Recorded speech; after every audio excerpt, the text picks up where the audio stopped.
big Mgtow channel. I mean, back then, I mean, Sanon was like on 20,000. The best. How much did he have? So back then, someone had 20,000. Okay. Yeah, you want to invite Red Pill Gaming in? See if he wants. You missed him yesterday. I know he came on later on, but I'd already switched off by then. I'd already started to self-diagnose. I went into a self-diagnose routine. You self-diagnosed? Did you touch yourself? Touch myself. I don't need to touch myself to self-diagnose. I can do that. What was that? Nico's video about doing the testicle examination. Oh, I've not seen that. I did watch Apotheosis Divine's video on self-examination, and I couldn't believe that. Oh, I think his channel's been taken down. Did they finally take him down touching himself? I had nothing to do with that, guys. If you're listening to Apotheosis, I had nothing to do with that. I saw your video last year, in fact, and I had nothing to do with that. So don't blame me to do with now. That's what's his name's brother. Yeah, I thought it was Lisa Emmel's brother, but apparently it's not. Apparently that's Lisa Emmel's boyfriend. That's the Lisa guy. Emmel's boyfriend was touching himself on YouTube. That's the guy she was having sex with.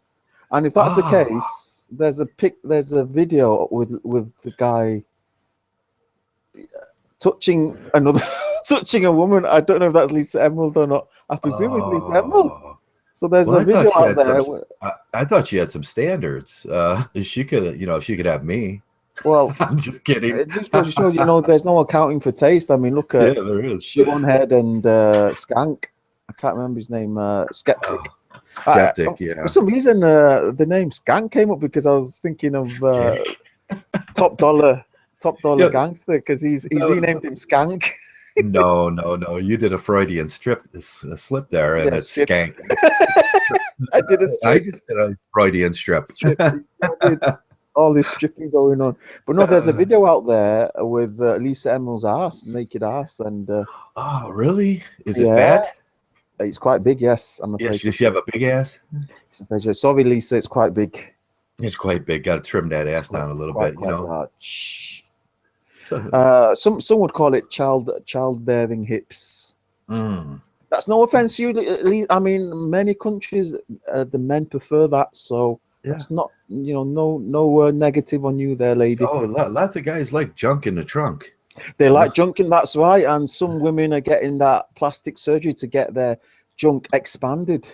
Their junk expanded, yeah. That's right. a good. Some guys like that.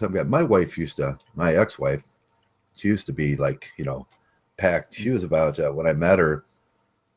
She was, they're all short. They're all like 5'4", and but she was like 145 pounds, and I liked that at that time. But as she got older, she slimmed out. And it was, All right, okay. Well, what's in today's news anyway, Trav? Tell us what's. I wanted to do an interesting analogy of a story. Yeah, well, let's listen to it. And it's a common story. You see this all the time, and in probably your local news a lot, at least once a year, twice a year, in the local news about little girls making up stories. And there was a case in Parma, Ohio, of two little girls making up a story. Let's screenshot it. I don't know if I can screenshot it. We might get taken down again. It'll be the third takedown in a row. You need to dispute these copyrights, Trav. You can't be getting bullied like this. I can't be doing this. Can you see that now? Do I need to click on it? Yeah, it's up there. Okay, a Parma girl made up a story about a man in a van chasing them. May face charges by police. This is in Parma, Ohio, and I won't. Two sisters admitted to the police that they made up a story about two men chasing them as they walked home from school. The girls, 12 and 13, cooked up the story because they were late coming home from the playground. So, in order to avoid a confrontation with their mother, they made up a story about two men that were chasing them in a van. So what would happen naturally in that case is the police department in this area and probably all the police departments. And I've had this happen to me before. That's why it interests me, because I drive a big white van for my job. You can look at it. I'd put it up in a picture now if I could get my camera over there. And you could see that and many times going through wealthier and better neighborhoods, I get pulled over for a check. Just to check to make sure I don't have a little girl tied up in the back, because it's the big creepy white van. And that's the story girls use. This girl told her mother as they were walking home from East 24th Street on 750 on Monday that a white van pulled up alongside of them, and two men inside it called the girls, "Hey, pretty ladies." Now, that would be an indicator to me as a police officer, "Hey, pretty ladies," and offered them a ride. But these two brave little strong little girls said, "No, I don't want a ride." One of them got out of the van, they said, followed them on foot while the van continued driving. The girl said, the mother then called the police. The mother should have kind of went over the story, but she immediately called the police, and the police department released a description of the suspects. And so all men with white vans that were going through this area right now are being pulled over, and that's what happens. And they're being asked questions, and they're being harassed just for being men. They're being they were being selectively discriminated against in that area. This happens hundreds and hundreds of times over the country during the year. You can get this story out of your local news almost once, twice, maybe 3 times a year. But the girls eventually told detectives there was no culprits. Another way, they used a term, no culprits, but they never said, no, the girls were just made it up and they were lying. Investigators are considering whether to seek charges against the little girls in criminal court. So that's pretty much the story. But it wasn't true. But it wasn't true. It was just a made-up story. Now, my point is, I get pulled over a lot driving around in a white van, being a creepy male. And that's life for me. My buddy gets pulled over all the time. He gets pulled over. He's got the classic pedophile van, but it's a work van is all it is. But when the regular public looks at these vans and they go, well, no, that's not a work van. The workmen inside the van are being what would a good word for them be? They're being looked at as disposable, as they're perverts, as they're not workmen, they're creepy, you know. They've been looked at with suspicion. Looked at with suspicion. They're being profiled, right?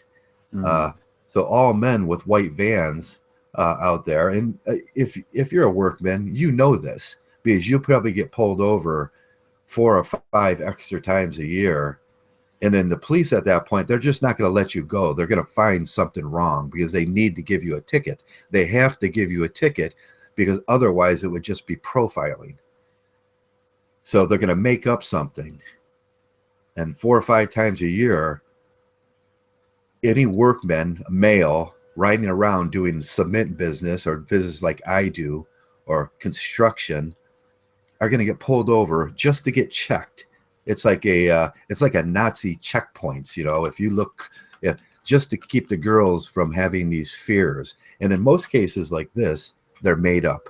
They're made up fears in the mind of spoiled little girls or stupid little women or whatever it is. They make these stories up. And where do they get this from? Do they get this from the same press that feed these stories?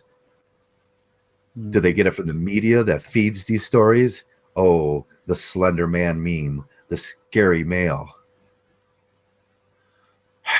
It pisses me off because it costs me, and it costs me dearly some years.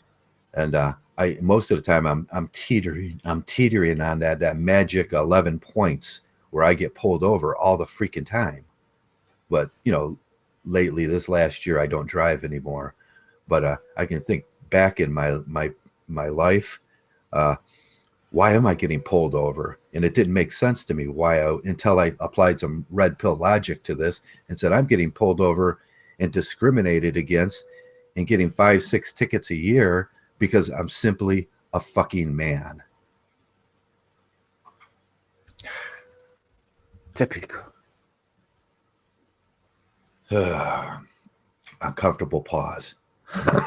Well, in other news, Conor McGregor has been pulled out of UFC 200. Oh, he didn't sign the contract?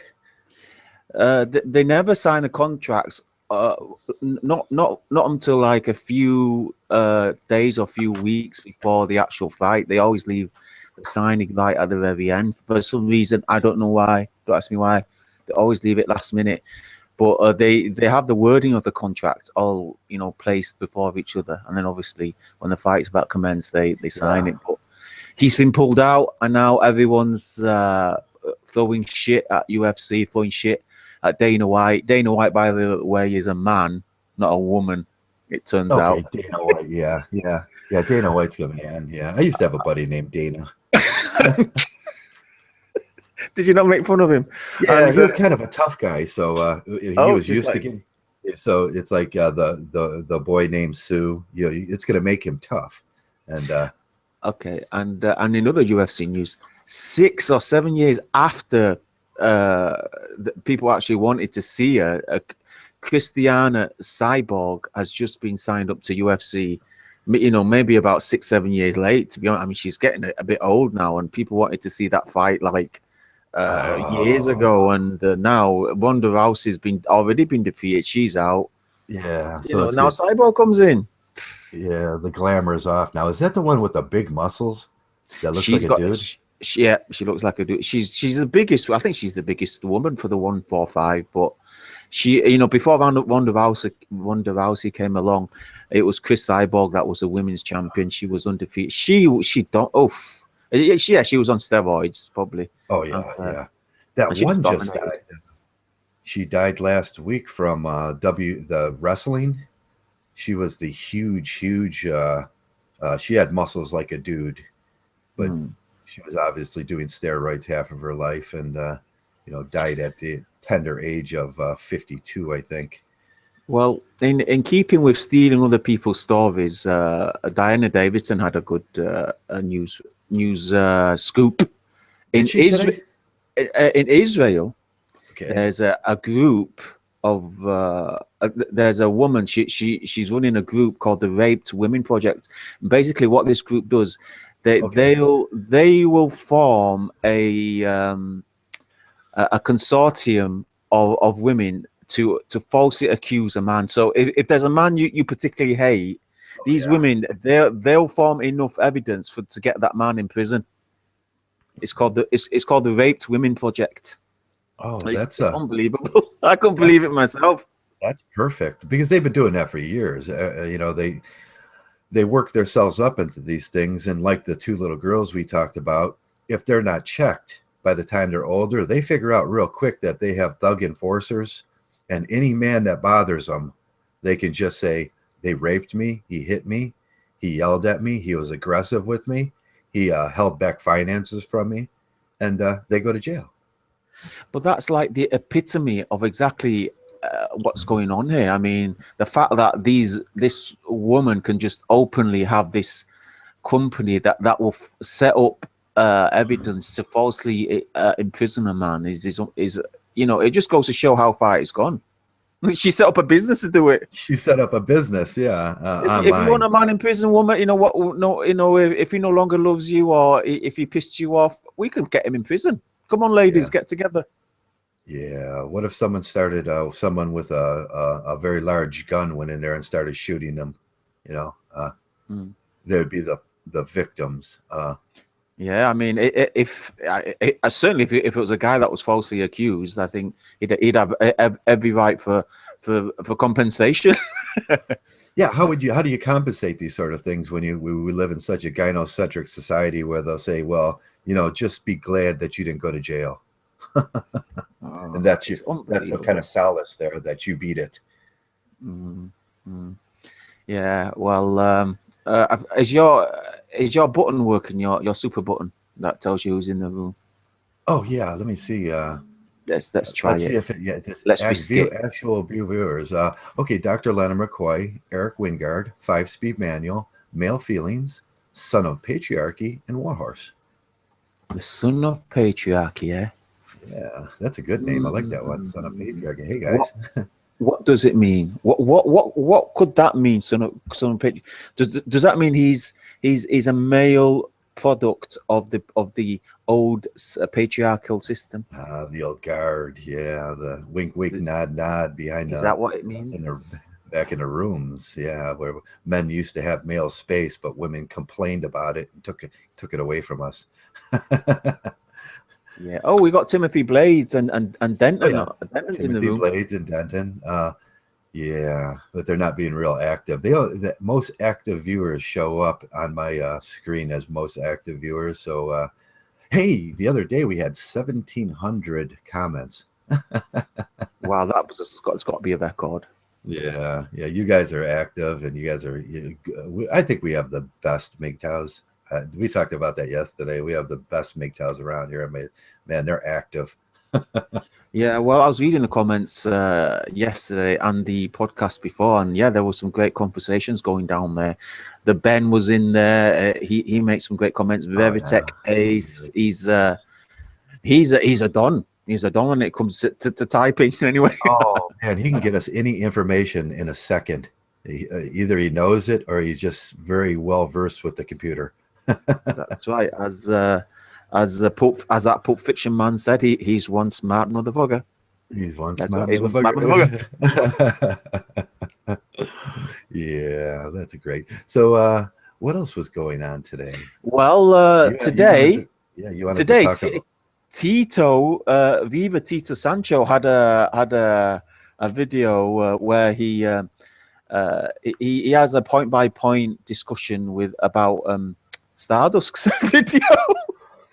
About Stardust video, which let's face it, Stardust. I know there's a lot. I always get shit for this, and you guys all know I don't like Stardust. But the fact is, Stardust talks a lot of shit, and I listen, guys. Listen, in all honesty, I honestly try to make a response video to one of Stardust videos, but I couldn't. Honest to God, I couldn't sit through an entire talk of his. I couldn't do it. You couldn't do it. Okay. I had the entire storyboard. I had bits of evidence put together. I just couldn't sit through one of his talks. It was just so nauseating. But anyway, Tito, respect to Tito, he managed to do it, and it's just hilarious. I mean, the type of thing Stardust says, like Stardust saying the Aborigines are ungrateful that they got invaded and slaughtered, because basically we've set up a nice little society for them that they can now have jobs and be millionaires. Yeah, and be millionaires. It's so unbelievable. He's such an idiot. I can't believe people worship the guy. Yeah. I mean, how can you worship such an idiot? So what did Tito have to say? Did you watch the video and go through it in depth? Yeah. I watched Tito's video. I apologize, guys. I just can't watch Stardust. I apologize. I can't watch one of his videos. Unbelievable. I'm not exaggerating, and I'm actually quite embarrassed that I can't sit through one of his videos. Yeah, I brief through them. I do this thing. I do videos like I do reading. If I'll brief through the book, and if there's some interesting points in there, then I'll go back and read the book.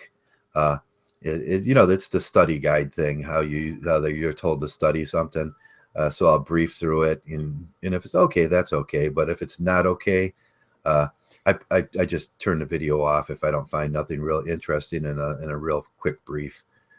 Okay, I'll tell you the reason I've got a problem with Stardust.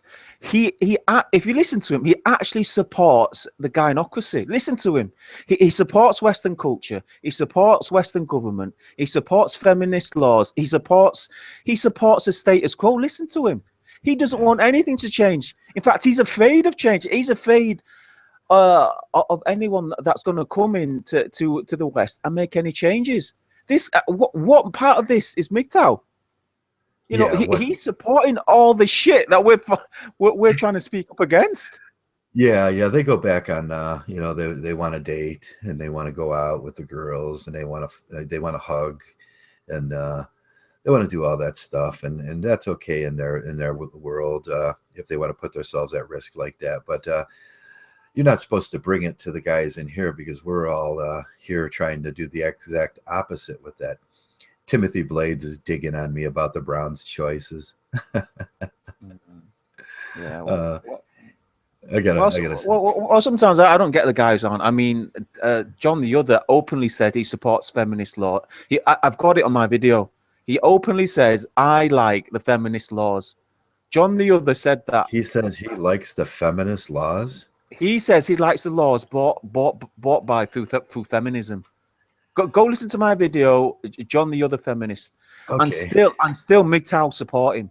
I just don't get it. I don't get it around here sometimes. I just don't get it.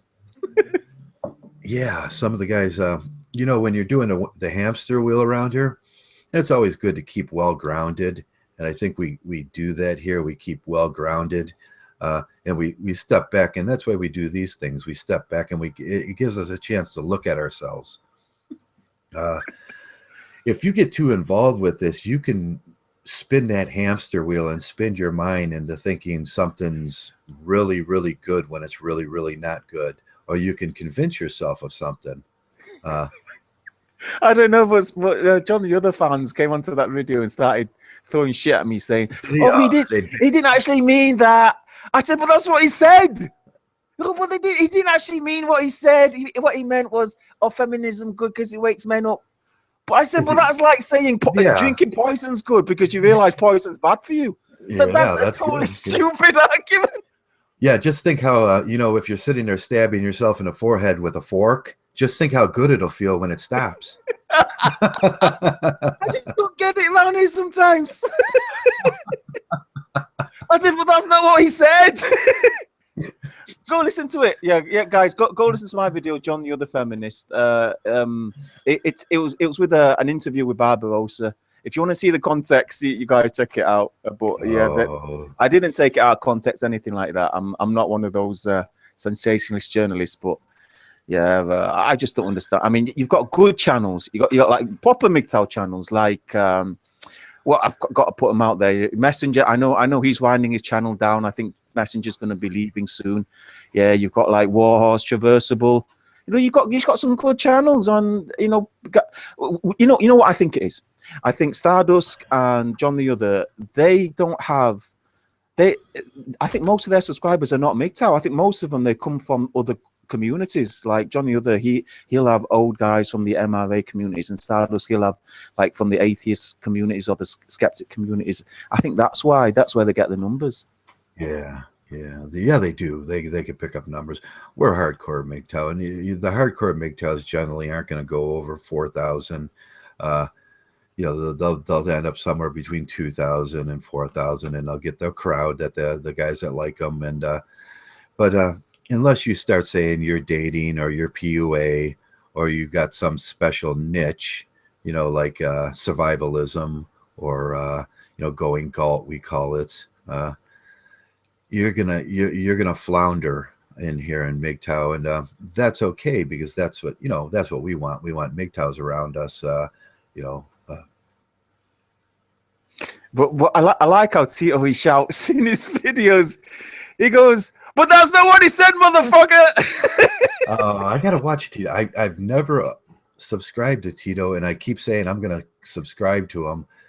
But I keep forgetting I just have to put him on my top list, and then because I have to remove someone, then I can't go over my 50 subs mark. I know how he does it, because in the art of delivering a public lecture, they teach you to speak in a clear, slow voice, and then change the tempo and the right, your cadence. Yeah, change it periodically, so it picks up the audience's attention. See? Yeah. So, what was one of his points? Did you kind of get what he was saying, or? Yeah, well, generally he was saying that Stardust he conveniently removes like basically saying Stardust is a white supremacist, and he's removing all the negative things that the West has done, and he's just focusing on the positives, to sort of sell the West and to sort of like sell the reason why things are the way they are, which I find very strange. Because why are you trying to sell gynocentrism anyway? You know, that I thought that's the entire point of Mgtow. Yeah, that's basically what Tito was saying. Stardust, he's conveniently forgetting obviously the slave trade, conveniently forgetting World War One, World War Two, conveniently forgetting the fact that America was built on the blood of the Native Americans, and Australia was built on the blood of the Aborigines. Which I know I can hear mate now. I can hear Paul Cheeseman saying yeah, but that's not the entire story. But I'm just telling you what Tito's video was about. Okay. Yeah. We're not allowed to say that it's that we feel that a lot of our system is built on the same slavery as before. They don't want to hear that, and they will censor it. It's one of those hot topic issues, where people get triggered by that, don't they? I know. You shouldn't. I mean, you guys didn't do it. I mean, there's no need for you to take responsibility. But the fact is, you have to acknowledge history, and you can't. We have to acknowledge history because it's pertinent to the time we live in. Yeah, it's obviously it's the way we got to our present point was from the past. We only got here because of what happened in the past. So how can you see modern day slavery if you could have never seen past history? You have to apply the two together and see how people work out the systems of slavery. You can't possibly see what it's like to be a slave in this modern society as a male. And that's what we are. We're male slaves, and you can't possibly see that unless you know the past, and you could apply the ideas and how they do it. Well, a wise man said, unless we learn from the mistakes of our past, we're doomed to repeat it. And I think that's absolutely right. I mean, that's why we need to learn history. We need to learn as much about history just as we know about the present, I think, because it's right. And I mean, not until you learn about the past mistakes are you going to know how to correct the present ones. So yeah. Now, Reverend Islam is in. Yeah, Islam. Reverend Islam. I've had discussions with him before on this topic, and it kind of got a little heated at a point. But I appreciate him being in. He subbed to me the other day, and I wanted to thank him for subbing to me. And he goes with the Christian view of being a total slave to God, and the dictionary defines slave as a dedicated servant. And if you're a dedicated servant, you're a volunteer. If you're volunteering for, let's look at the work situation, and we all have to go to work, and we want to try to find work that we like, and then it makes it more it makes it fun. It makes it okay. As long as I'm doing something that I like, it's okay, it's fun. But the slavery that I'm talking about is when things are no longer fun. I've got hundreds of burns on my arms from working in a steel mill. I was married, and then after the divorce, I had to continue working in this horrible, horrible situation, and I wasn't getting no money for my work. That makes it slavery. B, it was a horrible situation. D, C, I'm getting hurt while I'm doing this, and eventually I'm not doing something I like anymore. I'm not volunteering for it. As soon as you in your mind, and a lot of people during the 1860s, during the slave period, would say, as soon as it feels like slavery, as soon as you can quantify it as slavery, it is slavery.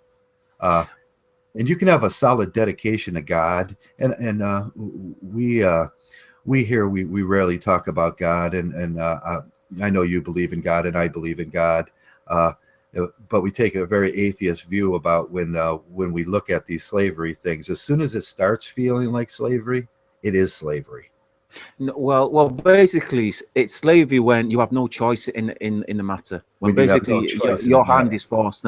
But the concepts, the the difference is the concept between slavery to man or to anything, to slavery to anything materialistic, as opposed to slavery to God, is that God is not supposed to make any mistakes. You know, slavery to God is that you're going to do whatever you do in the slavery to God is going to be right. Whereas man, sometimes he's right and sometimes he's wrong, but you still have to obey it. So the difference is slavery to God means it's supposed to be a good thing, but slavery to man means that you're going to do good and you're going to do wrong. Now he did the adverbal switch on me here, and who does that a lot? The famous atheist does it, and he just did. So, Mr. Traversable, you don't have to call me Mr. It's Joe. You are also a slave to desire. See what he did there? He flipped it. He flipped the what's it? Hutchins does that all the time, and he gets called out for it. Please don't do that flip of the adjectives and then equate it to what we were talking about. Slavery is slavery. You can enslave yourself in a different modem to sex if you become addicted to it. You're addicted to, say, sex, and you're addicted to drugs. You become a slave to that. Addicted to cigarettes, you become a slave to that. And we know that, but that's that's minimalizing the terms, isn't it? Being a slave, now flip that back the other way. Being a slave to a person is where our laws, you can't be a slave to a glass. You can't be a slave to an inanimate object, or you can't be a slave to a metaphysical idea as sex or love or that. You can be a slave to another person, and that's where it becomes harmful to you. You don't have to apologize. I know the theory. I was a Catholic for 30 years. I've heard these arguments before. They're surface value arguments where people get dedicated to winning the argument instead of going into the logical part of the argument, the rational part of the argument. And it's okay because we get this all the time, but as soon as we see it and we spot it, we should just, I'm sorry about that. No, I know how you feel about it. The slavery we're talking about is when a man goes to work for 40 to 60 hours a week, and then he looks at his check at the end of the week, and Uncle Sam took 30% of that. His ex-wife took 30% of that, and he's got 30% left, and he owes bills that are over. And debt is a form of slavery. Debt, he's in debt. Now that 30%, and he's scrounging for food out of the dumpster while he's working for and should be making really good money. And me and you have been through this, Shining. And unless you've been through that in your life, you can't know what it is to be a slave until you've been a slave. And that comes straight from Uncle Tom's cabin. And you can't know what it is to be a slave until you've been a slave. And a lot of people get sensitized. They get it's a trigger word to them. Oh, no, there's no such thing as slavery and modern day slavery. But type in modern day slavery and you'll see hundreds and thousands of examples of modern day slavery. And James and Warhorse would like us to speak more about God. James and Warhorse want us to speak more about God? Yeah. What my general perception of an ultimate creator is? I don't know. They just says I don't know. He's never answered me. And I just have to trust that there's something better.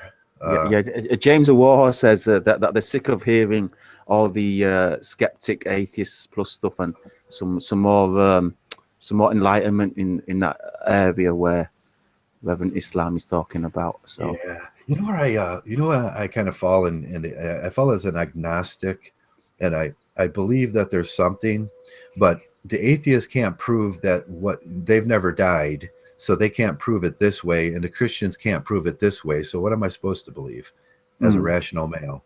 Well put, well put. I mean, that's often a dilemma. I mean, I don't think you can really argue either way. And anyone that's interested can watch the debate me and James had. I mean, that was quite comprehensive. Yeah, you know what? I'd be foolish to believe either way, wouldn't I?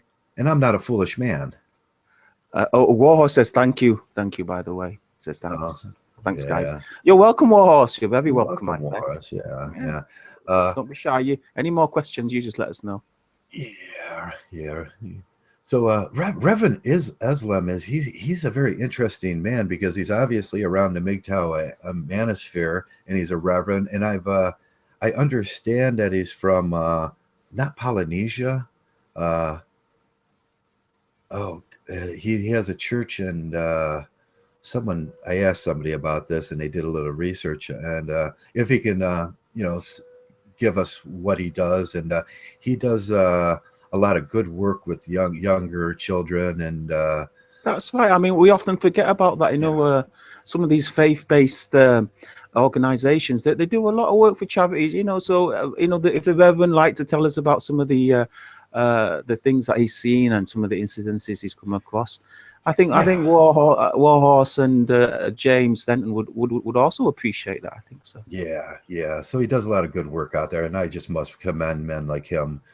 Without men like him, this world would be a horrible place to live in. And you do volunteer work too, don't you? Yeah, that's right. Not as much anymore, but yeah. A few years ago, I was part of a. Let's put it out. It was a Christian organization. Okay. I didn't, but I originally signed up for a housing project that helps the homeless, and basically, great. It's a housing association, and Philippines. That's where he said he was. Yeah, he's in the Philippines. There's a church he is going there, and I do a lot of. I always volunteer. If it's one of the things in my life I believe in, I do a whole lot of volunteer work, and it just makes me feel good about myself. You do Christian work, and your religion is Muslim, and that's a very altruistic thing. That's a very altruistic thing.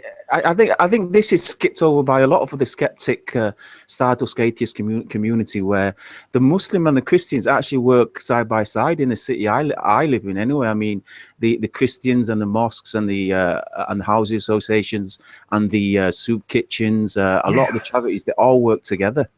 All the imams and the canons and the priests, they all know each other. They all talk to each other, and I mean they for example, if we get a homeless Muslim guy, the housing association will send him over to the Muslim to a Muslim to be hosted or looked after. Okay. So good. A lot of positives in the faith-based charities organization. So I hope that answered your question, Warhorse.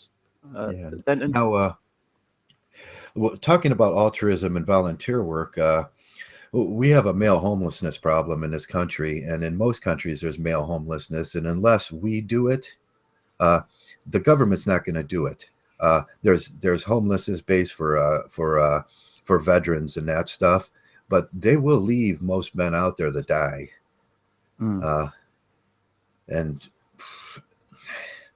I mean, no, absolutely. I think despite all of the government's taxation, all the shit they give men and everything, despite taking everything from men, they still don't do their job. They still don't look after men. They still don't look after the population. The community, society is still crumbling. I would say the government's failed in their job, despite sucking the blood and the life out of everything and everyone.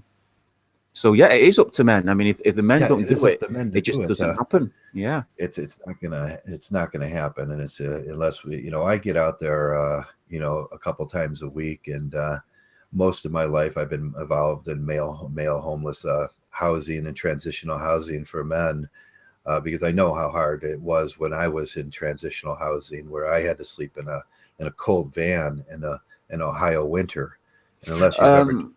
Yeah, that's right. I mean, some of these men, they die out there. I mean, it's winter time, it's snow, and they get moved about by the police. They get moved about by security. It's not a good place to be. It's not a good place to be. No, mine at 2 degrees. That's very cold. At that temperature, no matter how many blankets you put on, no matter how you cuddle up, no matter what you do, it hurts and it's painful. And it doesn't go away just because you can wish it away, or you pray to God that it goes away, or or you scream out to the devil, or you beg people. You're desperate, and you're sitting there all alone, and it's cold and it's painful, and there's possibility of you losing a couple toes and a couple fingers. Wow, and there's I'm getting sick. And getting sick, and you're sniffling, and nothing in this world stops it. It just goes on and on and on until something happens to change your reality. But that can be weeks, it can be months, and it hurts, and it changes. It changes your reality about this world. It changes your process. It changes the way you think about this world, and it makes hardened men. It makes men that don't look at other people as human anymore. Yeah. And, it's a real test of your faith. Warhorse brings up a good point. He says, well, maybe that's like a proof of God, because the fact that when people that they're put into desperate situations, they call out for God. Yeah, they call out. It seems like people have this inner need to find the divine. Good point, Warhorse. Well done. Yeah, when you're in that position and there's no humanly thing that could help, and then you find out at the end that and you're sitting there after your days of prayers, and you're still sitting in the same cold, and you figure, why did God betray me? I know, and before that day, that guy never thought of a creator or any divine entity. But as soon as things get desperate, as Warhorse said, we all turn to God. So we all turn to God. Yeah, there are no atheists in foxholes. Exactly. Yeah. But in those moments in life, we could have saved these men. We could have helped these men. We could have been there for these men, and they wouldn't have had to go through that. But in a country with such wealth, and a 5% to 10% margin of overhousing, where houses are just sitting vacant, That's right. And we got $2 trillion going into health and human services, and 95% of that is going for female services, and maybe 5% is going for some kind of food stamps for these men, or something like that. Some very bland, and they're telling them to go back to work and just be a slave, and their life will be okay. That's not okay, because half of that money should be going to men, and half of that money should be going to women. It just goes to show, the government's not even able to get that right. They can't handle the budget right. They can't handle charity. They're just not getting it right. And unless the Christians and the Muslims join hands, like Warhorse says, charity is not going to get given. You can't rely on the goodwill of men anymore. It seems like only the faithful are pulling through. Yeah. So there's a lot of deep feelings and thoughts around these subjects, and we rarely go off into them. And I have some deep feelings about them, and I try not to put myself down through that, because I have to. What resurfaces in my past as soon as we start talking about this stuff is all the pain for those 2 years that I went through, and I don't want to relive that. No. Every time we do a podcast, I don't want to relive that. Every time someone starts an argument with me, I don't want to have to relive that. No. You shouldn't have to as well, brother. I mean, as Warhorse says, I mean, we need to be, as men, as a brotherhood of men, we need to be mature enough to discuss these issues of not only materialism but spiritualism and all the aspects that men suffer from. I mean, it's not just the point is, I expect men to get it around here, so I don't have to say it. When we go if Reverend Islam wants to come in, discuss, I'm sure he's got some wonderful story to tell us. I'll bet he does. The missions that he's been on, and there was another chap as well. Let me just find him. There's another chap. He felt that his voice wasn't being heard because we don't discuss enough of this, and I think James Denton was with me on this one, as we don't discuss this enough. Let me just find this guy. He just made a quick comment. A new guy. Hey, Wara says, I'm going to get in there and kick your ass, Shining. Yeah, I know. He's so affectionate, Warhorse. Yeah. look, here he is. MT3. I've not found this guy before, but MT3. Yeah, he says that it's not discussed enough. He's a Mgtow guy, and it's you know who he is? I think that's Mgtow Teacher. Is that Mgtow? Yeah, there was a guy that was using Mgtow Teacher's avatar in here.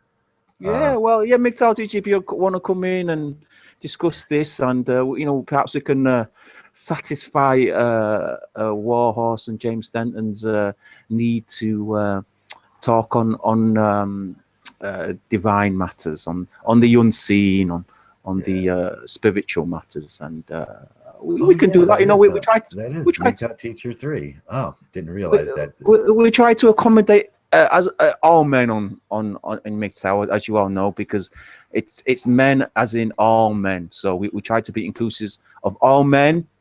That means men as opposed to women. That's men as opposed to men who want to be women, or women who want to be men. It's just men. So that's all you guys there.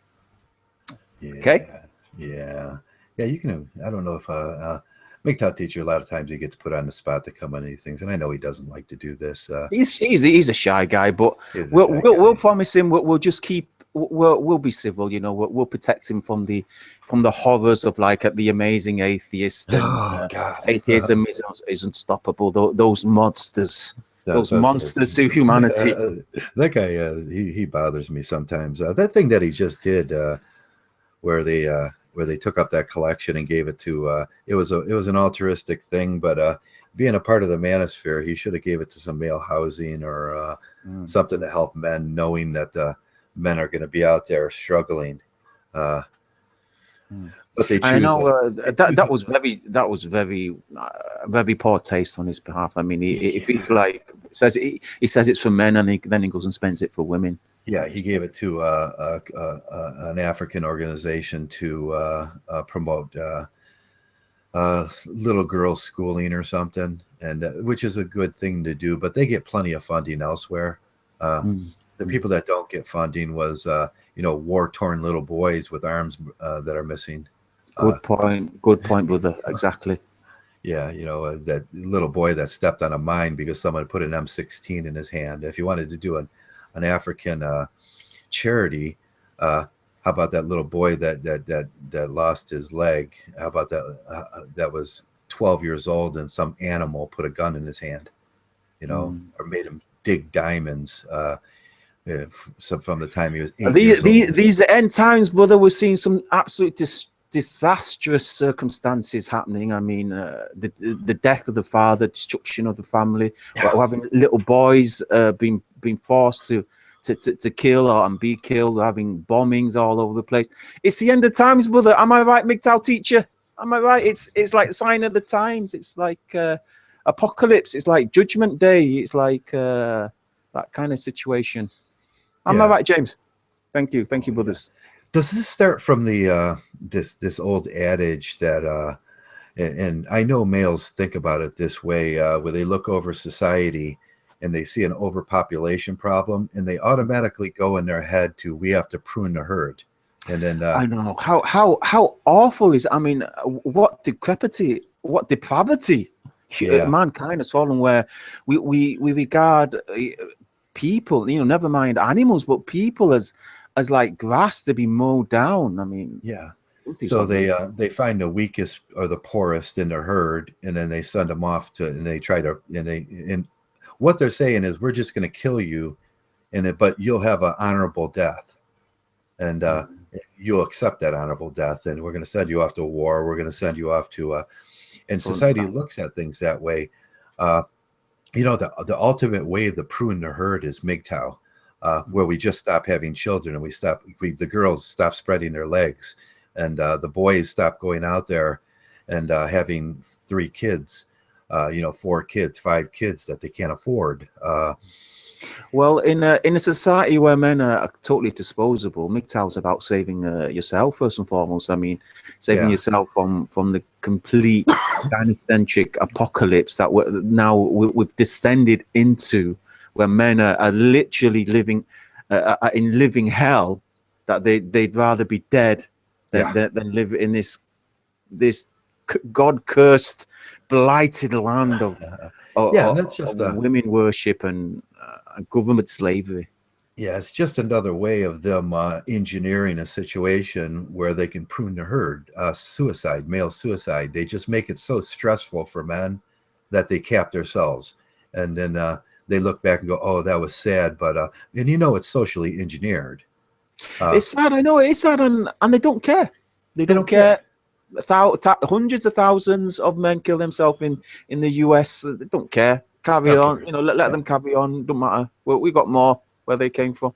Yeah, they wanted to talk about the GMOs and the engineered corn and everything, and I did some research on that, and what I found is in Cameroon and some of the African nations and some of the Southern American nations and everything, the suicide rate of those farmers that used the engineered corn, after they found out the engineered corn wasn't going to come up the next year and the seeds were no good for them, and they had no money for their fields, and it provided extremely stressful situations.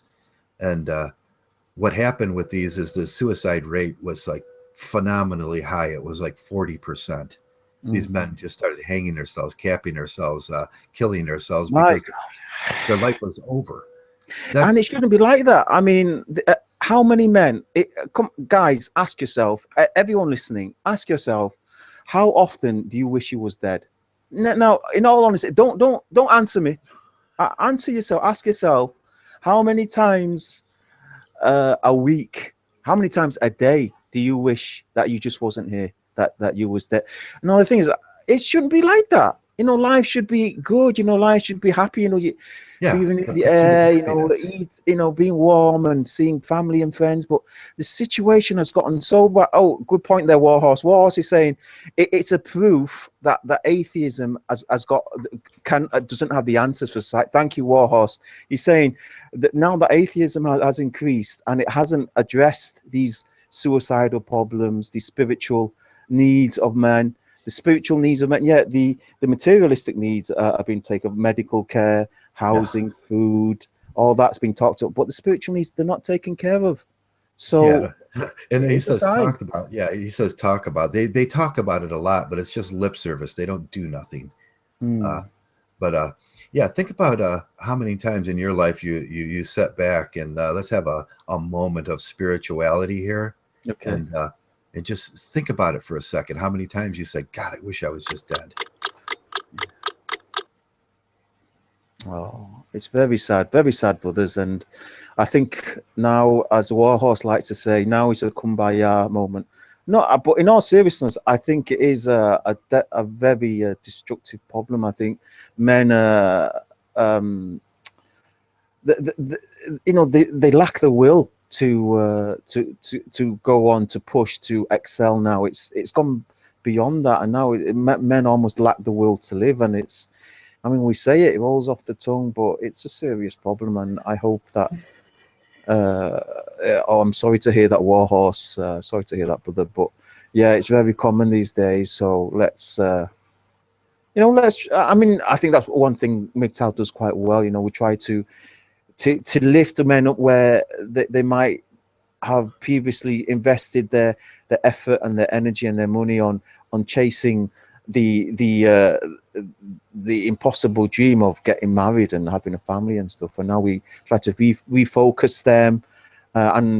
We appreciate today that we're talking more on the spiritualistic side as well. We try to refocus men to look after themselves better, whereas they might have sort of let themselves go a bit after the gynocentric red pill has been popped. Thank you for this. Yeah, what the ketchup. That's funny. Resident Evil, he's funny.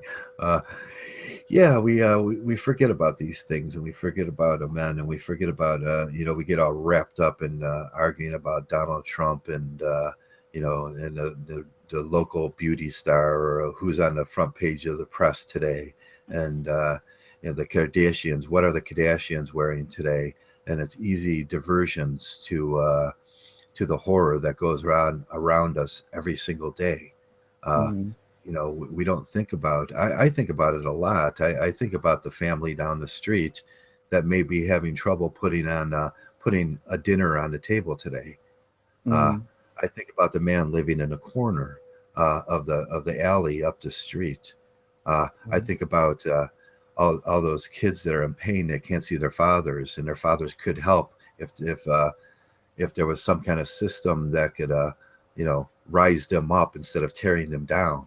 I think it's sad, and sometimes I sit here and a tear will roll out of my eye, and no, why all the rest of the world is wondering what freaking Kim Kardashian is wearing, and the system's failing us, guys. It's not working. It's not working. They're not working for men. It's not working for children.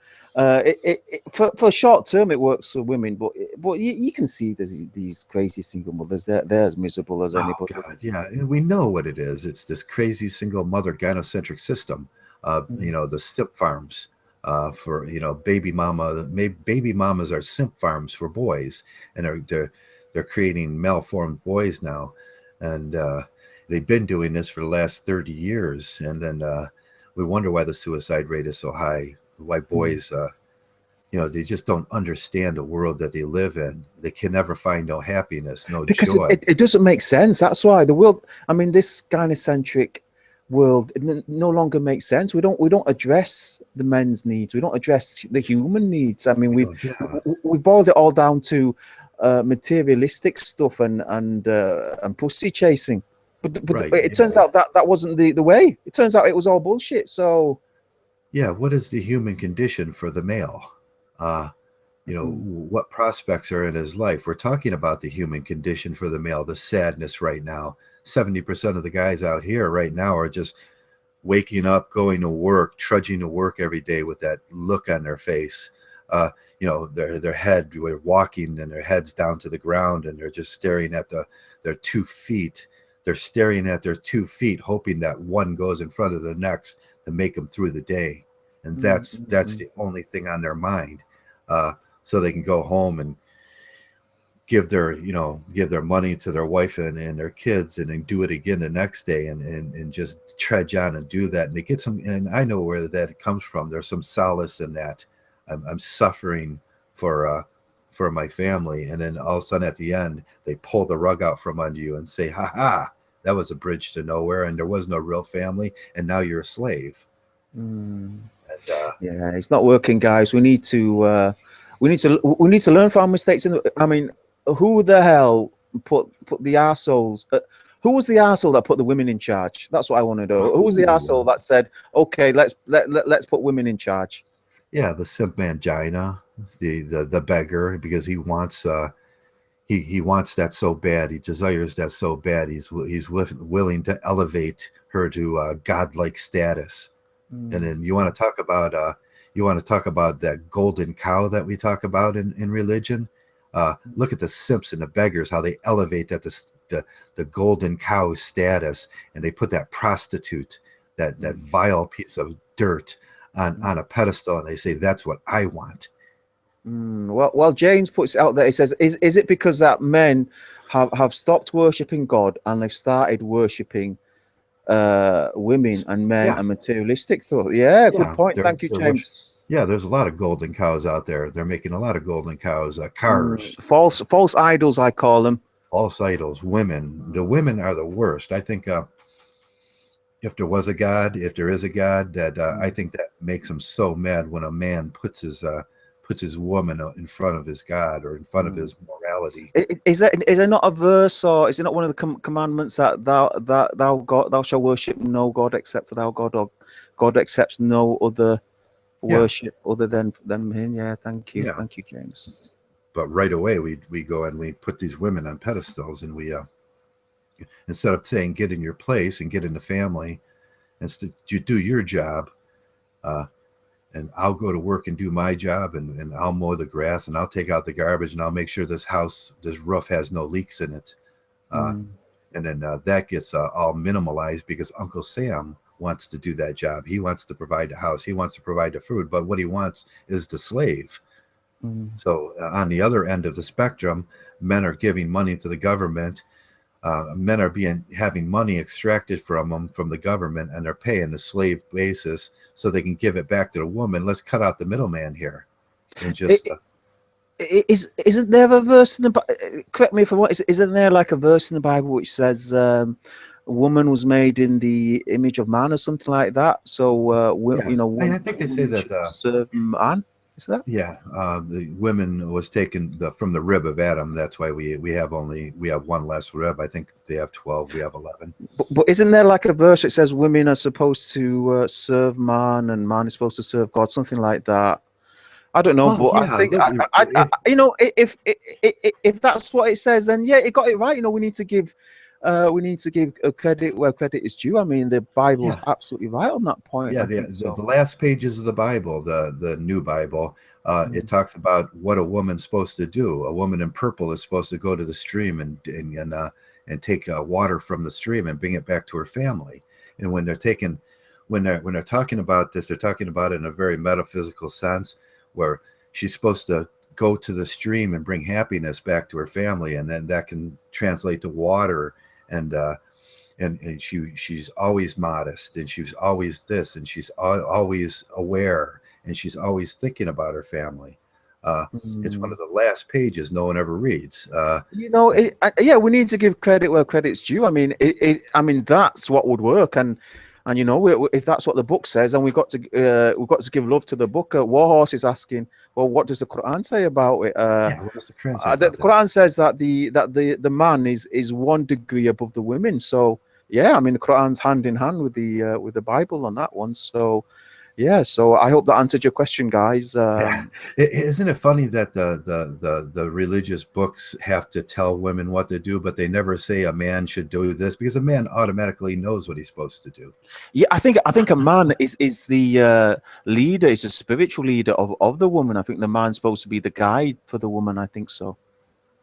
Yeah, they we kind of know we go to work and we do these things and we sacrifice for our families, and we're very altruistic in our ways. Hey, our viewers have just jumped up by 10 more people just jumped in. Yeah.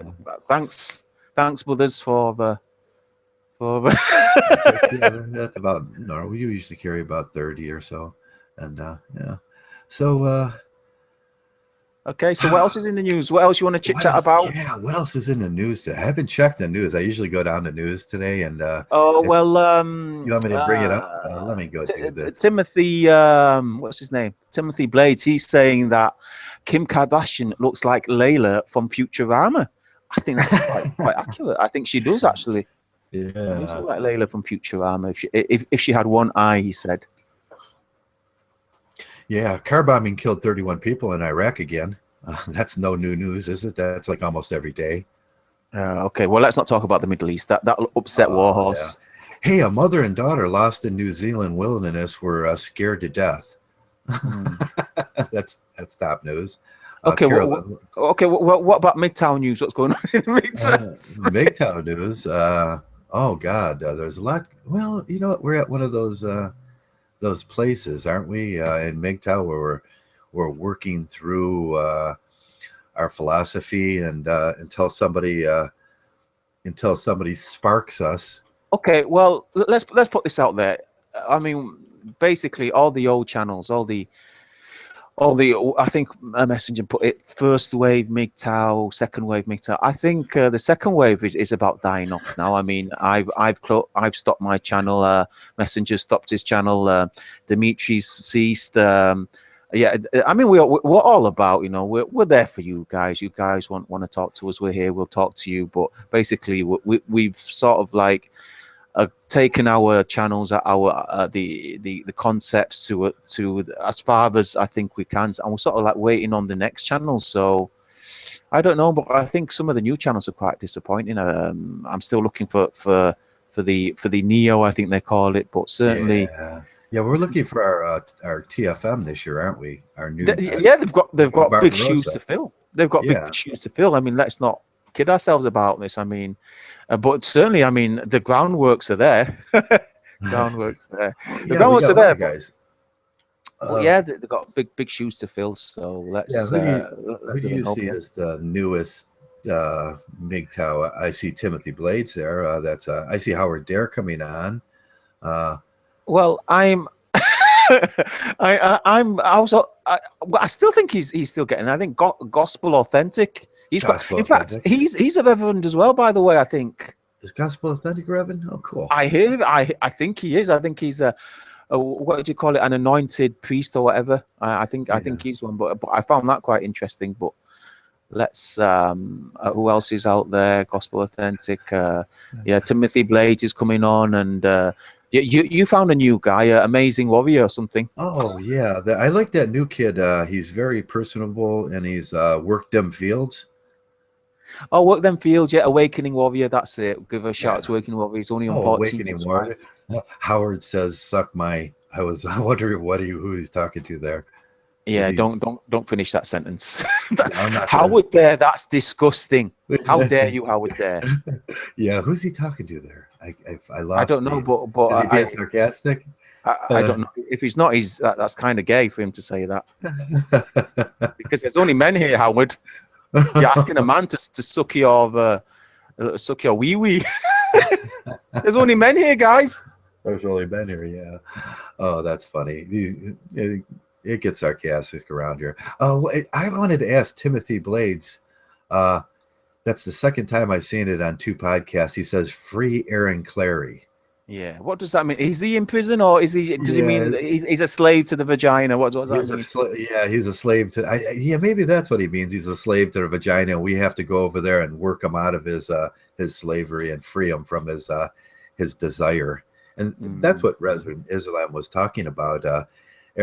Some of these men need to be freed from that, and we can show them how to get free from that, and become a Mgtow monk, and be more monks like us. I'm a monk.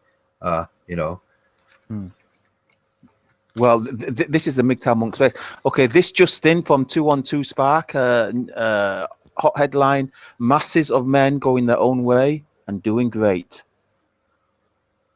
Masses of men going their own way and doing great. Is that a new masses of men? MOM AMOMADG Mom Doug.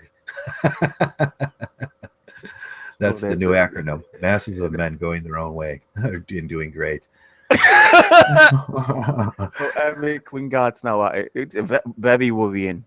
That's very worrying, Eric. If Heartburn were here, I know what he'd say. He says that's very effeminate. That's effeminate thinking. If a man keeps quiet while sucking him out, we have a moderator, Zeta's in, and he will start moderating soon. But it's funny. You guys are great. I love you guys. But stop it with that homo stuff, please. Yeah, they push it sometimes. They push it sometimes right to the edge of insanity, and beyond. And they jump right over that line, right into the shitter. But these guys are hilarious. These guys. Did you see some of Aaron Clary's comments on the comment in his new video? Oh well, let's read them out. I've got them down here. Oh my God, they're hilarious. Mgtows are so sarcastic and ironic. Down here. Okay. Can you remember what you said? I think you basically said, "Stay out of Mgtow. You're not Mgtow. Have a nice PUA day," something like that. Yeah, I said, please stay away from Mgtow. Have a nice PUA day from the loving, caring men of Mgtow. Okay. A new guy. This guy's fantastic. I've not seen him before. His account is DGMCVID1. Okay. And he said the "man up me" speech marks is implied to all over and between all the lines that Aaron utters. So he's basically saying that Aaron is saying "man up" he's basically reading in between the lines, and Aaron is saying "man up," and he's been stealth about it, and he's a poisonous PUA, and only the weak-minded and naive are not immune to his subtle, manipulative ways and cannot discern his utter egotistical arrogance. Okay. Oh, and then some other says, you do not get it, Trav is a loser. Oh, yeah. Okay, so this is a response to when somebody called you a loser, Traversable, because he said, you're Mgtow, you're a virgin Tau, you're a loser. And then this guy comes to your defense and he says, look, guys, you don't get it. Traversable is a loser and he's happy about it. So he's saying, in your eyes, in the PUA eyes, in the Mangina simp eyes, the Mgtow are losers, but we're happy to be what losers. Your version of losers. Yeah. I never considered myself a loser. I do very well. I know. I mean, these guys, they think victory is how many STDs you can catch on your penis. But let's move on. Okay. And then you said, okay. And Evan Clary said, dude, I'm Mgtow and you're merely an observer and poser. And then you say, no, you're the poser and you haven't got what it takes. And then Aaron Clay says, no, you're the poser. 1, 2, 3, no quits. No, what I said to him is, I said before, quit being a poser, Aaron Clay. He comes back and goes, no, you're a poser. And then I said, no, and then I said, you're so childish. That's like, I know you are, but what am I? And he comes back and says, 1, 2, 3, no quits. And he's being really childish at this point. He's going, it's like that schoolyard fight when two kids are going, I know you are, but what am I? I know, it's hilarious. It's hilarious. You're rubber and I'm glue. Whatever you say bounces off of me and sticks to you. Right, listen, Trav. That's not Aaron Clary. That's just somebody doing a mock account. That's not. Yeah, I got that impression that, but we went back and forth there for a second, which was really hilarious. I thought that was funny. It was funny. It was a satire of a satire. Genius. Stardust could have been proud of that, but yeah. But there's a lot of most of the comments, and there's about 100 comments on there, are really satirical and they're really ironic. And I don't think Aaron Clary gets it. I think these guys are just pooning him and they're laughing at him. Yeah, he's quite easy to troll. Is Aaron Clary? He sort of sticks. He's got a lot of simpish stuff. Yeah, he's such a simp and such a narcissist. He's like, oh, these guys love me. Such a narcissist. Yeah, he's such a narcissist. It's like, look at all these guys. And he doesn't see the sarcasm, and maybe he's a little on the spectrum, because he doesn't see sarcasm and he doesn't see irony. And all he sees is that subscriber count and that view count. Subscriber count. That's one of the. Who is the Chinese guy that does the evaluation on autism? And one of the first thing he says is, okay, the first test you give is humor, irony, and sarcasm. And if they don't understand it, they're probably a little bit on the spectrum. That's pretty good actually. Some guys made a comment. He says, what did Barbarossa mean by the gotcha guys? Does anybody know what gotcha guys? Them are the guys. You could stretch that idea a long way, can't you? What is a gotcha guy? Yeah, I gave an example the other day in that comment that they come back and they try to flip the script on you and say the Mgtow, well, why aren't you just walking away? That's a gotcha guy. Like you should walk away so far that you're in the woods.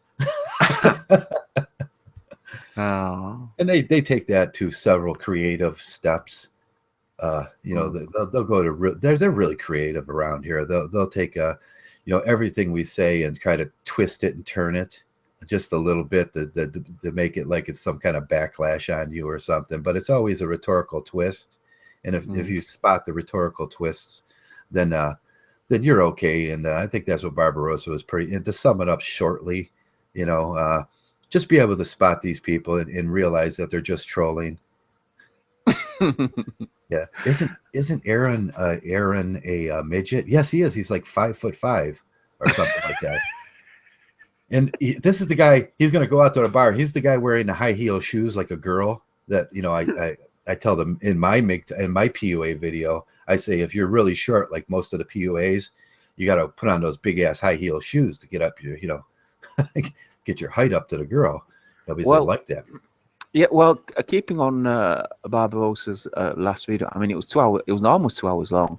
Yeah. There was a lot of points in there, and it was well received. A lot of points, but some of it, I don't. For example, the gotcha thing, I didn't understand that. So thanks for clearing that up. And there were other issues as well. Like, I think his main point really was about the essay, because that's what it was titled. You know, the same as the feminist group. You know, we shouldn't be bothered about that. And I was never bothered about that. You know, I was, you know, I've always said right from I says, why are you listening? I always said, why are you listening to these guys? You got nothing to do with us. They might use the Mgtow label in their titles, but any proper Mgtow can see that this guy's got nothing to do with us. He's just an arsehole. He's just an arsehole trolling for subs, trolling for views, trying to get that next $1,000 video out there so he can get his Google dollars. But I don't understand why men are watching this. Yeah, I understand it's a YouTube community, but you know, we're sort of like a community away from the community, I think. Yeah. Reverend Islam's not familiar with Barbarossa. You can type in Barbar. Is it Barbar now? Yeah, it's Barbar, but yeah, he's sort of like more or less closed his stuff now. So I won't worry too much, Reverend. Just watch my stuff, watch Traversable stuff, watch Messenger stuff. Messenger stuff, yeah. And if you're desperate, Reverend, if you're absolutely desperate, if there's nothing on and you're tinkering on the edge of watching a PewDiePie video, you can at that point watch War Horses video. I think you'll be prepared for War Horses stuff at that point. Yes. About the elephant. Yeah, PewDiePie. I haven't watched PewDiePie in a while. He's terrible. He's absolutely awful. Terrible. He's awful. Yeah. How does somebody get so many hits just playing video games? And pulling faces. Oh yeah, that reminds me of that new channel, guys. Honestly, check out this guy. His name's Life How I See It. Brilliant new Mgtow channel. Possibly if he sticks around. I'm putting my neck out here, guys. If he sticks around, he's going to be big. I reckon he's going to be the next big channel. But yeah, he did a video about reaction videos, and it's just hilarious, very funny. Okay. Imitates the Life videos. As I See It. So we got a lot of good Mgtows coming around. Whether they stay around and or not, that's always the question. The people that are tenacious enough to persevere in Mgtow, like TFM was. You know, once upon a time, a year and a half ago, TFM had 200 viewers. But he was tenacious, and he persevered in his craft, and that's what we need. We need the next Barbarossa and the next Barbarossa and the next Barbarossa, and that great orator skills. That yeah, that's good. I mean, having another Barbarossa would be good, but I think we need the next Shining. I think the next Shining channel is more due, highly due. Next Traversable channel. Yeah, we can't all be Barbarossas. We can't all be Barbarossas. We just be ourselves, and that's right. I don't have those great oratory skills like he does. But just be yourself, and help the men. If, like we always say, if you can save 100 men, you being one man, and then the next guy goes out and saves 100 men, and the next 10 guys go out and save, you've saved 1,000 men, and just doing your little part here. Yeah, I don't think Andy Hill likes Barbarossa. Hey, Andy Hill, Barbarossa. Yeah. Is that a joke about what we were talking about yesterday about the female versions of Mgtows? What would be the female version? Sorry, guys. Yeah. I'm getting shit from everybody in the chat. That's what the throwdown's about. Guys, you are so easily triggered. You're so easily triggered. Atheists are so easily triggered. It's unbelievable. Yeah. Let's talk about triggers. Let's talk about gun control. Let's talk about gun control. I actually use an aluminum trigger myself, and I like the aluminum, what you call a marksman trigger. Yeah, I wonder how Hartman got along with his refund pursuit. I mean, he had a cocky gun. Oh yeah, he had a gun that was bent. It was like that was an old Western gun. This gun's bent. That's a good point. Warhorse is not subbed to my channel, the bastard. Can you really? He's talking all this shit about me, and he unsubbed to me years ago. This bastard. Warhorse, come on. Go back and sub to Shining. That's unforgivable. How could you do that? Honestly, guys jump over bridges for less. Eric says you're acting like a victim now. Yeah, I am. Woe is me. Oh, Andy Hill takes a dig at me, transvestite Mgtow. That's what they were doing for a while. They were calling me Traversable. That was my detractors were calling me Traversable, and I had to start kicking them off. It was like, oh no, I'm not going to take that one more time.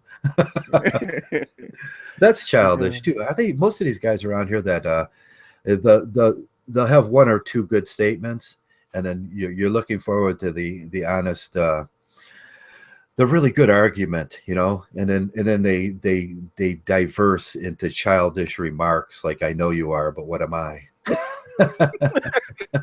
I know. Just look at Eric now. Eric, you boss man.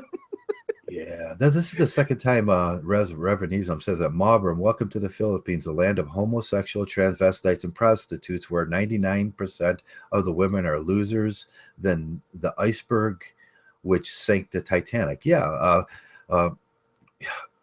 that's quite sad, actually. I thought Philippines was a nice place. I thought the people there were nice. I thought the weather was nice. I thought it was quite a free country, but it seems like it's got its problems there. It's got its problems. Warhorse says he couldn't imagine me, and I could so pull off a dress and makeup and still be a man. Can't see Joe in makeup. Oh, I wish you hadn't said that, Joe. I wish you hadn't said that. Yeah, I could pull that off and still be a man. I do not want to picture that. Warhorse, why did you have to put that up? Yeah, my hairy back sticking out the back of us like there's just hair just coming out of the back of a dress. It would be gross. Oh dear, yeah. And my mind cast back to that little ditty you did, with Salucci and the hair on his chest. That's frightening. Let's cast our minds to more masculine thoughts. Let's tail it back here to reality. Yeah. So what were we talking about? Yeah, my back is like I lost a lot of hair on my head, and I know where it went. It went right to my back. But that's what happens when you get old. When you get older, I'm not old. I'm just older. We are old. I'm 100 years old. Well, I feel like I'm 100 years old. Just give me a couple of minutes, Joe. I'll be right back. Okay. Yeah. So what else is in the news today? Is there anything interesting? Timothy Blades. The Cleveland. They. I wanted to address this with Tim. Are you a Detroit fan? A Detroit Lions fan?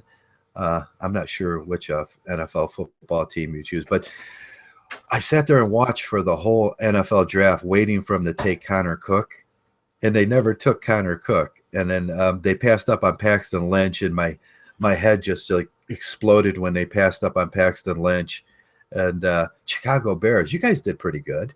The only redeeming factor of what we did was we had 14 picks at the end, and we picked up 2 offensive linemen, 2 defensive linemen of quality, and then we got 4 wide receivers, which fixes that problem. Now you put that with RG3, and people forget we still have McCowan, which is a decent backup quarterback, and now we added the other quarterback, which if you're going to look at the quarterback that we added, he's got the accuracy of he might be the steal of the draft. I looked at him all last night, and I read everything about this kid. I didn't know he was out there or existed, but he might be the next Tom Brady. He's so accurate. And with the 4 receivers, and we picked up a tight end, and we got the best tight end in the league. And what's his name? I can't remember his name right now. But I think we're going to be better than a lot of people think. Browns are my favorite AFC, and love them fan base and dog pound. Yeah. The only thing that really bothered me is we didn't pick up that big bruising Chicago Bears type and Cleveland Browns type ground football players, the running back, the 245 running back. And I thought Harris was that guy. I think Chicago got Harris, didn't they? I'm not sure if they got that running back. He's 245. He looks like he's just going to kill everybody. And he plays with hate when he plays. He's from Alabama, the running back from Alabama, the fullback. Whoever got that guy, I thought that was going to be our first pick in the second round. But they traded down again and then they traded down to 100th pick, and then they traded down again, and then they ended up with a 14 pick. So I think we did pretty good. Hugh Jackson, and we picked up a veteran player from Miami and a veteran player off. We picked up a running back actually off of the non-draft list and people that afterwards. So we got 16 players all around. Plus today they'll be picking up players that didn't get drafted, and one or two of those guys will work out for the. And every time you pick up a player like that that's going to work out, he plays on special teams, and then you grow your depth from the inside like that. And so if we got 14 players and 3 of them end up on special teams and 4 of them end up playing, and then RGG works out, or we're doing okay. We're doing 10 times better than God with these last 2 coaches that we had. That just make me crazy. It just made me crazy. Plus we got 4 wide receivers that we really did good on the right wide receiver thing. Plus, probably the best wide receiver in all of football that can't stop smoking dope. That's Gordon. Should be coming back. If Gordon comes back, and we have one of these or 2 of these wide receiver is a 50-50 is about a 70-30 thing. When you pick a wide receiver and in the NFL, if you look at the stats and how many of them work out, 70% of them work out. So if we got 4 wide receivers, 3 of them are going to work out, and that's great. That it just provides so much hope. And what did Timothy? Who did the Chicago pick? They had a couple really great picks.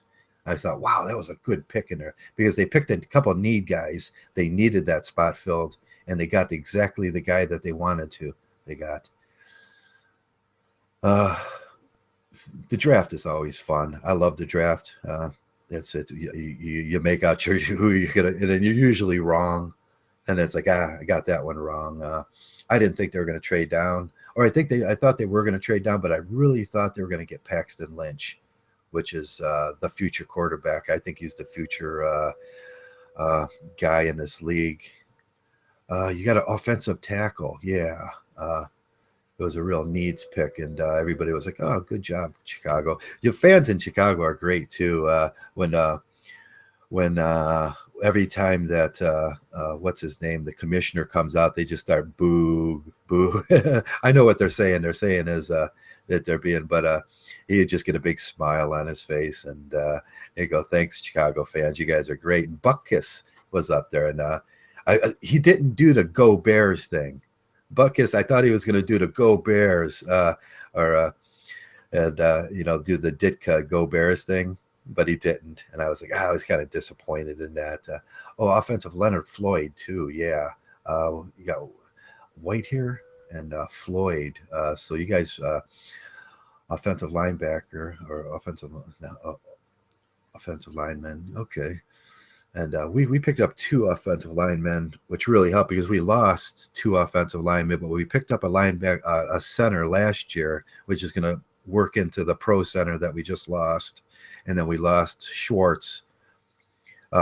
He went to free agency, which I thought we should have kept, but screw it. He's going to cost like $10 million when it's all about money ball in Cleveland now, and they're going to play money ball. And it'll work out. I like a lot of the picks. I think if half of them work out, you get 7 players and you fill 7 spots. That's great. And 16, so 8 spots are pretty much filled now. That we had 8 holes, and I think 8 holes is what I had the team at. Did you see the kicker that went? Yeah, somebody took a kicker, and he was the. Australian? Was he the Australian rules football player or the I can't remember how that story played out, but did you see that kicker that went in the 3rd and 2nd round? Yeah, that's always weird when a kicker, because usually you get on the 7th and 8th round and everybody starts looking at kickers. You don't want to pay a kicker 2nd and 3rd round money, because you're going to have a guy that's a linebacker that's making less than the kicker then. And the linebacker's going, what the F is going on here? Unless you got a great kicker, like, Chicago had a great kicker at one time and a great run returner. Was it Devin Hester? Yeah. So, I can understand him getting more money, but in that specialty slot. But in Cleveland, we had, I can't remember the guy, the Don Cockroffs and the last guy that just went to San Francisco. I can't even remember his name. He was well worth the money, because that's the only way we could score for years, is if the punter punted or the kicker kicked a field goal. So he was valuable, which is sad, isn't it? That's just so sad. It'd be like Australia, they're playing for that 1 point instead of the 3 points. But I think we did okay. Chicago did it. I love Tampa Bay's picks. I think Tampa Bay did really good. Who did really bad? Pittsburgh did really bad. I think Baltimore did horrible comparatively to what they usually do. I don't think San Francisco did good. Who else did really horrible? And I think Tennessee got everything. Tennessee, with that quarterback and the fills that they put around them, they might be looking at a playoff spot next year. Everything changes now. Some of these teams, how it's always first to last. The teams that last to first and then first to last. So a lot of the teams, I think this is going to be that special year. Phillies is already checking. Philly is already heckling Carson Wentz. Yeah, Carson. He reminds me of another Whedon. Carson Wentz and Whedon seem to be the same people, and we didn't want to get stuck with another Whedon. And who else is the redheaded quarterback down there in Cincinnati, which is pretty good, but he can't win playoff games. So Carson Wentz is that next guy that can't win playoff games. So I think we did okay. Are you back shining? Yeah. Do you know what film? What film I watched this week? I don't know if you've seen it. It's called Cool Runnings. Cruel Runnings. No, Cool Runnings. It's it's actually a true story about how 5 men tried to make it to the Olympics using the bobsled. Yeah, it's kind of an older film. Is it the Jamaican thing? Yeah, a brilliant film. It's just got so much very few films that give you, that uplift you after you've watched it. There's a good moral to the story as well, and that is never give up. Never give up, guys. Never give up. Yeah, they went to the Jamaican whoever runs Jamaica down there, and they were asking them for money, and they were looking at them like, "What are you guys? Yeah, are you guys like crazy?" Yeah. I mean, go show you guys. I mean, it is a true story. The film is based on a true story, and nobody, everybody laughed. Everybody laughed at them. They laughed at them at home. They laughed at them on the trip, and they laughed at them during the games as well. So, and these guys, they made it, and now I think Jamaica's have a regular team in the Olympics for the bobsled. So, good story there, guys. Good story. Yeah. It took an act of altruism by a billionaire or something, a millionaire, to build that thing where they can practice, didn't it? Yeah. Well, the story. Well, for their first attempts, they had to collect the money themselves. But then, after people started taking them seriously, they got funding. But it just goes to show every big thing starts with a spark. Every big thing starts with a small thing. Hey, so maybe someday Mgtow can get some funding, and we can start doing real work for men. As soon as people get used to our message and we can start toning it down a little bit, as soon as people start accepting our message, we won't have to say it so loudly, so obnoxiously, so strongly, so harshly. Well, I would say it's only just one step away. I mean, we're such a diverse group of men. Hopefully we can keep it together. Hopefully we can prevent this consistent split, and hopefully, because listen, guys, there's some very rich guys out there, very rich men who are actually looking for something just like this to invest in. So, I would say, stop scaring half the men away by saying, okay, no black guys, or no religious guys, or no foreign guys. We can't be doing this. I mean, how do you know the next Barbarossa's not going to come from from the Muslim or the Christian side, or some rich Arab guy's going to come and fund you? You don't know that, guys. Yeah, you don't know that. Yeah, keep an open mind. We can learn a lot from probably a man like Reverend Islam, that he speaks in front of people every week, and he's probably got a lot to offer about oratory skills, stuff like that, and how to say things more pleasing to the masses. We got a lot to learn from guys. We can't chase guys away all the time. Guys that could influx into the whatever we are, the community. Let's keep an open mind. Let's have a universal knowledge base rather than just restricting ourselves to this genre of information. Let's have all. Let's be a Wikipedia for men. Yeah, and there's only a few things that you can't be in here, isn't there? Basically, and you can't be a woman, basically. Yeah, you can't be a woman, and you can't be a beggar, and you can't be a simp, and you can't be a white knight. That's not a lot. It's not a lot, I mean, but we get those guys around here. But you'll be surprised, you'll be surprised how many guys fall into that category. It's looking at you, the skeptic community, Stardust, the feminist Stardust-esque, MRA ex MRA guys over there were well he's cut himself off. I know what's his name, Yobi Axis and that other guy, and John the other, but yeah, he says the finest speaker I ever heard was a $750,000 griffin.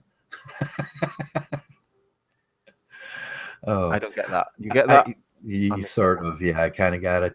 I always suggest, if you want to be, and this is the same advice that I give everybody when they first come around, go get the book The Orator, and or take your favorite book and walk around the house and read it out loud, and then you become a better orator. If you go get the book The Orator and read it and understand it the way it's supposed to be read, with inflections and passions, you can take your skills to speaking very quickly. And that's how oh God, I always forget his name, the black abolitionist in the 1800s did it. He just read over and over the book The Orator. Martin Luther? No, not Martin Luther. Malcolm X. In the 1800s, 1860. Douglas. Kirk Douglas. No, not Kirk Douglas. Douglas. Yeah, I always forget his first name. Douglas. His last name was Douglas, or Douglas. First name was Douglas, or last name. Yeah, he was the great orator of that time, and that's the book. He read it out loud, and you can develop your oratory skills that way. And if you're shy, and you're I've never done this before. I've never. Frederick Douglass. Frederick Douglass, right? Yeah.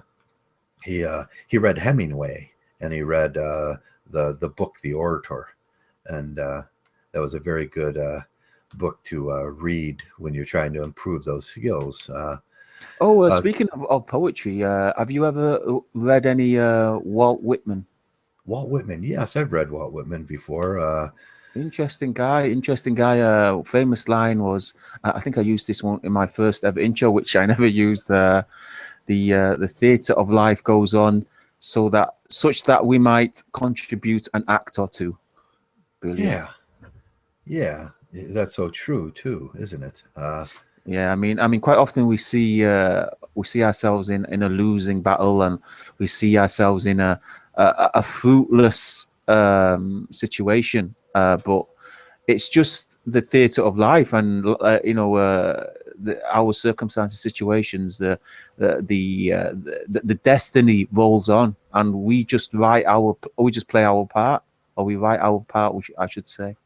So yeah. Eventually, you might say something that's going to stick in society. Someone's going to look at it and go, "Oh, that's genius."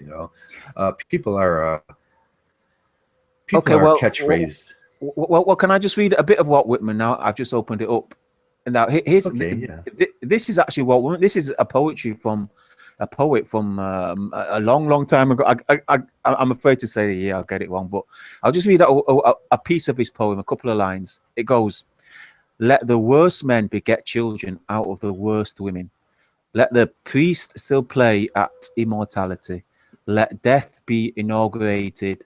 Let nothing remain but the ashes of teachers, artists, moralists, lawyers, and learned and polite persons. Let him who is without my poems be assassinated. Let the cow, the horse, the camel, the garden bee, let the mudfish, the lobster, let these and the like of these be put on a perfect equality of man and woman." There you go, guys. There you go. That was beautiful. Thank you. We need a little bell. I always want to get a triangle for after we do something like that and go ding.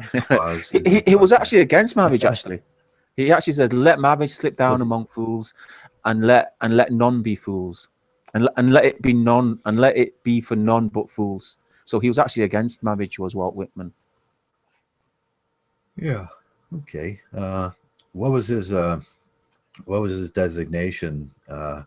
Was he a normal guy, or was he was he funny about his sexual choices? Oh, I think he was normal. I don't think he was gay. Okay. see how indifferent I was about that? Yeah, so indifferent. Yeah, he was. He used to write quite a lot about women as well. So I don't think he was gay. So. Okay. So what did I miss while I was away? Oh, we were talking Browns football in the draft, which I know isn't interesting to the rest of the world, but to us Americans, it's like soccer. It's like it's like you guys, when you guys talk soccer or what you call football, and we talk our football, it's like very exciting. It's like we're happy, we're psyched, Yeah. Okay. So well, nobody's coming in, so I guess are we shutting down now? Yeah, I was gonna stick it to the 2-hour mark since that's all they're giving me now. And yesterday was another disaster. I had 2 disasters in a row on the podcast. They're censoring me a little bit, and I was hoping that this one. Maybe you should explain that, because people who attended the podcast might be wondering where have the last 2 podcasts gone from your channel, especially the guys that said, you know what, I'm going to watch this later, I don't have time now.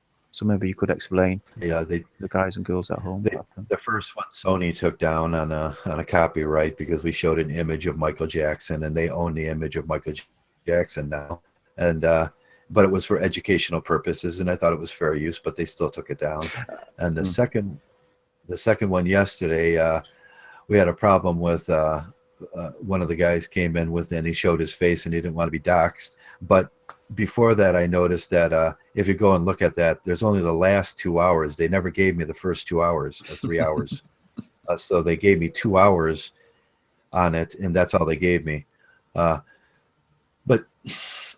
we had Red Pill Gaming in yesterday. I was hoping Red Pill Gaming and you would get to talk. And I'm still in touch with the guy. I never lost touch with the I'm not the type of guy that cuts ties with old friends. I get in touch with the guy. We exchanged a bit on for a while, and then he kept on changing his channel. So yeah. So I hope we can have him on, and maybe Messenger and you, and get the 4 of just chatting one day, and that would be nice. Oh, I think Messenger's not coming back. I think we've heard the last of him, sadly. I think you've heard the last of Messenger. Oh, yeah, that's sad.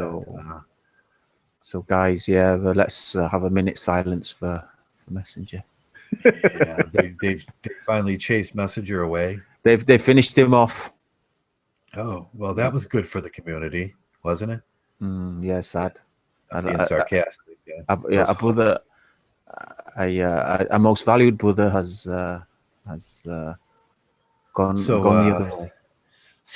So the transvestites, the homosexuals, the half purple pillars, the guys that really don't know what they're talking about, The skeptics, the racists, the racists. They chased off one of the best Mgtows, and everybody's happy about that. Great, good job. Hey, yeah, good job, Mgtow. Guys. Well done. Let me find that Google effects. There we go. Yeah, good job. Good job, Mgtow. Yeah, honestly. So, I think CS will be happy about that, and Stardust will be happy about that. And who else was one of his detractors? Well, every true Mgtow will know the loss. Every true Mgtow will know the contribution that guy put in just a relatively short time. Yeah, a relatively short time. He did a lot of good work. He expanded the theory of monks of Mgtow to where it's at now, and we're better men for it. Where there's a lot of good men around here that aren't involving themselves in pushy worship and vagina worship and that sort of stuff. And a lot of that's what Mgtow was from the beginning. The beginning of Mgtow started from those roots where he said, we're just going to walk away from that stuff. And like always, the social justice warriors come around, and detractors, and the fair weather guys come around, and the moderate Mgtows that would think every blue pill man can be a Mgtow chase them away, and they think that's okay. Yeah, I mean, he was the target. I mean, he was the target because he was like well grounded. He was like quite firm on his Mgtow fundamentals, and he was the target for a lot of the guys that wanted to pull Mgtow in a different direction or try to dilute it or pollute it. So sad time. Next time one of these guys come on and they say, "Hey, I started being a Mgtow about a year ago, but I accidentally got married, and now I'm standing in front of a justice, and my ex-wife took everything from me, and I'm living on the streets." I'm just going to say, "Hey, go over to CS's channel, and a good job, CS. You chased away Messenger," because that's what he was saying. He was trying to keep that guy from doing that. So next time a guy gets hurt out there, or next time a guy hangs himself, good job, guys. Good job on detractors. You killed a man. You killed him. On that bombshell, I guess we'll end this podcast, and wish you all guys all well, and join us for the regular Mgtows, the good monks of Mgtows, and the guys that hang around here. And we'll give a quick shout out to the active users: Andy Hill, Dr. Leonard McCoy, Eric Wingard, James Denton, Mgtow Oracle, Red Pill Gaming, Reverend Islam, Warhorse, Zeta, and who Cyborg, Mgtow Teacher. Mgtow Teacher. Need to show up. Who else is in here today? Andy Hill, Swine Dog, Swine Dog. Veritech Ace just turned up. Veritech Ace just turned up. Veritech Ace. Ben Volicoster.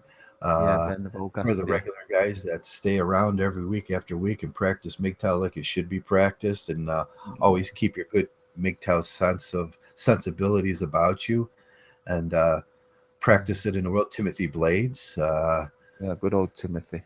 Good old Timothy. Who else is in here? Chris Rogers turned up. Chris Rogers. Okay. Chris Ra. We do the things we do around here, and we say the things we say in a very harsh way because we're trying to save men, because we don't want men to hang themselves. We don't want men to go down the road and live in vans and in tents in the back of steel mills, and we don't want to make slaves. Chris Roth coming in. We do these things purposely. We do these things with an altruistic sense that we are saving men. When our detractors take that and they twist it and they send men back to that farm, and they end up hanging themselves, ending up homeless, them same men that have done that are guilty of those crimes. They're guilty of sending those men back. They're guilty of steering the men in the wrong direction, the same way as the schools were, the colleges were, that women are, that all those feminists that they talk about are all them people are guilty of murder, and they're murdering our brothers every day, and we're not allowed to talk about it. And when we lose a guy like Mgtow Messenger because these idiots just want to have their way, they just want to have their way, so they can get their way, so they can have a crowd of blue pill people around them and say, yes, you're doing a good job and you're so right about everything, just so you can get that way, you murder a man. Nah, there's Messenger just showed up. Right at the end of my summation too. Okay, quick, end it quickly. end it quickly. Yeah. Yeah, your 2 hours is up now, I think. And my 2 hours is up. It's in 4 minutes, and you know, that's what they're accomplishing. They're killing a great movement, and they're undoing all those years of work, all those years from the foundations of Mgtow, from the painful growth that it took from the MRA, and how we learned those harsh lessons, how the government doesn't give a shit about us, and it's up to us if we're going to do anything. And they just ruin it all with their PUA bullshit and their skeptic bullshit and their racial connotations and their artificial tribalism and nationalism and all this ism to try and take down men in a way that the government won't do. So these guys come along doing it themselves. Yeah, and at the end of the day, you'll be safe if you do one thing: get your Mgtow monk on.